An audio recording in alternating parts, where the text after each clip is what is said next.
여러분 안녕하세요. 찾아가는 새벽기도 시카고 한인제일 연합감리교회 조선영 목사입니다. 오늘도 변함없는 주님의 은혜와 평강이 저와 여러분의 삶의 종일 풍성하기를 기도합니다. 오늘 말씀은 고린도전서 6장 1절에서 8절까지 말씀입니다. 너희 중에 누가 다른 이와 더불어 다툼이 있는데 구태여 불의한 자들 앞에서 고발하고 성도 앞에서 하지 아니하느냐. 성도가 세상을 판단할 것을 너희가 알지 못하느냐. 세상도 너희에게 판단을 받겠거든 지극히 작은 일 판단하기를 감당하지 못하겠느냐. 우리가 천사를 판단할 것을 너희가 알지 못하느냐. 그러하거든 하물며 세상 일이랴. 그런즉 너희가 세상 사건이 있을 때 교회에서 경히 여김을 받는 자들을 세우느냐. 내가 너희를 부끄럽게 하려 하여 이 말을 하노니 너희 가운데 그 형제 간의 일을 판단할 만한 지혜 있는 자가 이같이 하나도 없느냐. 형제가 형제와 더불어 고발할 뿐더러 믿지 아니하는 자들 앞에서 하느냐. 너희가 피차 고발함으로 너희 가운데 이미 뚜렷한 허물이 있나니 차라리 불의를 당하는 것이 낫지 아니하며 차라리 속는 것이 낫지 아니하냐. 너희는 불의를 행하고 속이는구나. 그는 너희 형제로다. 아멘. 무엇이 중한디? 영화 곡성에 나오는 대사입니다. 오늘 바울이 고린도 교회를 향해 던지는 질문이기도 합니다. 바울은 충격적인 사실을 먼저 선언합니다. 성도가 세상을 판단할 것을 너희가 알지 못하느냐. 성도는 단순한 피조물이 아니죠. 장차 그리스도와 함께 만물을 다스릴 통치의 동반자라고 했습니다. 성도는 마땅히 세상에 있는 것들 중에 무엇이 하나님 앞에서 옳은지 옳지 않은지를 판단하는 존재이고 심지어 천사들까지 심판하는 영광스러운 자리에 서게 될 것이라고 했습니다. 그런데 바울의 눈에 고린도 교회 성도들은 그런 존귀한 모습이 아니었다는 겁니다. 하나님의 마음과 시선으로 무엇이 하나님께 속한 것인지 아닌지를 판단해야 할 사람들이 지금 교회 안에서 일어난 형제 사이의 조그마한 분쟁으로 인하여 서로 세상 법정에 고발하고 나선 상황이죠. 바울은 이것을 두고 수치라고 했습니다. 수치는 단지 도덕적인 실패가 아닙니다. 자신이 누구인지를 잊은 것으로부터 온 수치입니다. 신분을 망각하고 있는 것의 슬픔이죠. 바울이 교회 밖 세상 법정, 즉 로마 법정을 문제 삼고 있는 이유도 있었습니다.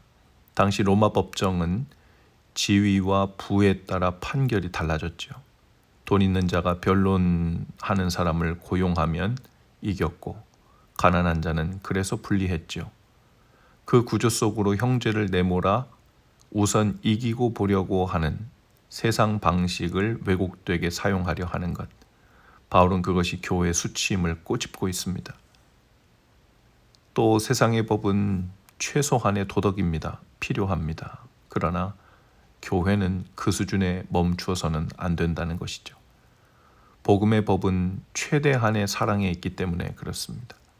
교회 안에서의 문제는 하나님의 마음과 시선을 가진 성도들 앞에서 세상 법정이라는 최소한의 도덕이 작동하는 상황으로 몰리기 전에 이미 교회 안에서 사랑과 겸손이라는 하나님의 방법 안에 가장 아름답게 해결되는 것이 정상이라는 겁니다. 1963년에 마틴 루터 킹 목사는 버밍햄 감옥에서 편지를 씁니다. 그는 법적으로 충분히 저항할 권리가 있었지만 다른 길을 택합니다. 그리고 이렇게 적었습니다. 우리의 저항은 고난을 기꺼이 받아들이는 것이어야 합니다. 저항이 그냥 저항이 아니라 성도로서 또 믿는 자로서의 저항은 하나님 앞에서 달라야 한다는 것이죠. 법이 허락하는 것보다 더 높은 기준으로 살겠다는 선택이었습니다. 세상의 법이 그을 수 있는 선 너머에서 복음이 요구하는 삶을 살기로 선택한 일이었습니다. 교회도 마땅히 그러해야죠. 성령의 지혜 안에서 서로의 갈등을 품고 치유할 능력, 그것이 교회 안에 있어야 합니다. 그 능력이 작동하지 않을 때, 아니 하지 못할 때 사람들은 세상 법정문을 두드립니다. 그리고 그 순간 교회는 세상을 향해 무언의 외침을 하고 있는 것과 같죠. 우리 안에는 이것을 해결할 만한 사랑이 없습니다. 우리 안에는 이 일에 있어 하나님 앞에서 조심스러워하고 두려워 떨 만한 양심도 없습니다. 하나님을 경외함도 없습니다. 믿음 약한 형제를 안타까워하는 마음도 없습니다. 이런 메시지를 던지고 있는 것이죠. 그래서 바울은 7절에서 더 나아갑니다. 차라리 불의를 당하는 것이 낫지 아니하냐. 차라리 속는 것이 낫지 아니하냐. 이것은 체념이 아닙니다. 더 깊은 승리를 아는 자의 선택이죠. 세상 법정에서 소송을 통해 이긴다 해도 사랑을 잃었으면 교회는 진 것입니다. 판결을 받아내도 교회다움을 잃으면 교회는 패배한 것이죠. 아버지는 재산을 탕진하고 돌아온 아들 앞에서 소송 서류를 꺼내지 않았습니다. 손해배상을 요구하지도 않지요. 대신에 달려가 아들의 목을 안고 울며 잔치를 베풉니다. 잃어버린 것을 법으로 되찾으려 하지 않습니다. 아버지의 사랑으로 품는 것을 통해 보이지 않는 것들까지 온전히 회복하죠. 무엇이 중언디? 때로 우리는 하나님의 자녀이고 성도라고 불리면서도 하나님 앞에서 정작 무엇이 중언지를 알지 못합니다. 우리는 연약하고 미숙한 인간이라 작고 큰 분쟁들이 우리의 삶 주위에 끊이지 않죠.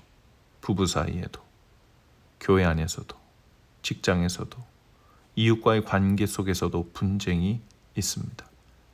세상 사람들은 자신들이 옳다는 것, 내가 이기는 것, 그래서 사람들로 하여금 자기 편을 들게 하는 것을 최우선으로 꼽죠.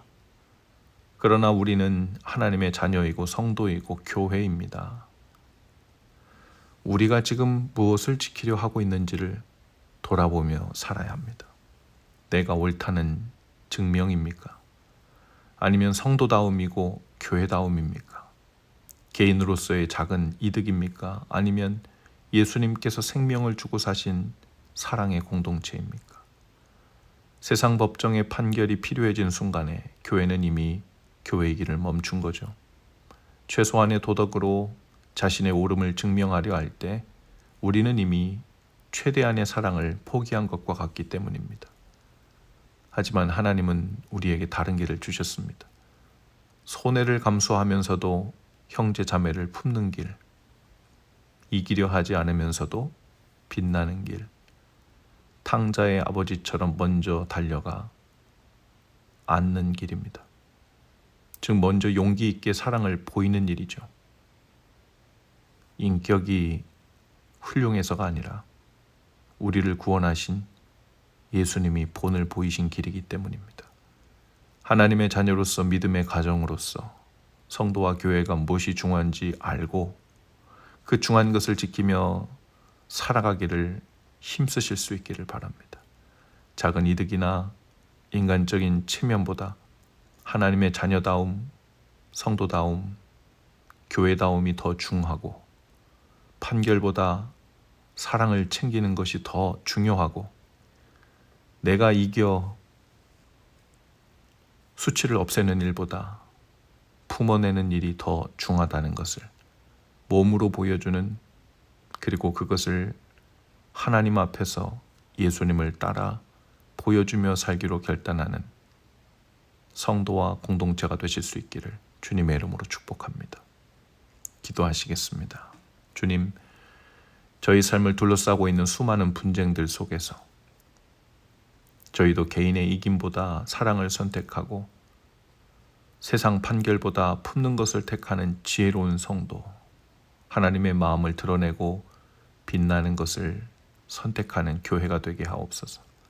작은 것을 잃더라도 하나님 앞에서 더 중한 것을 지키는 성도로 주님을 따라 살게 하옵소서.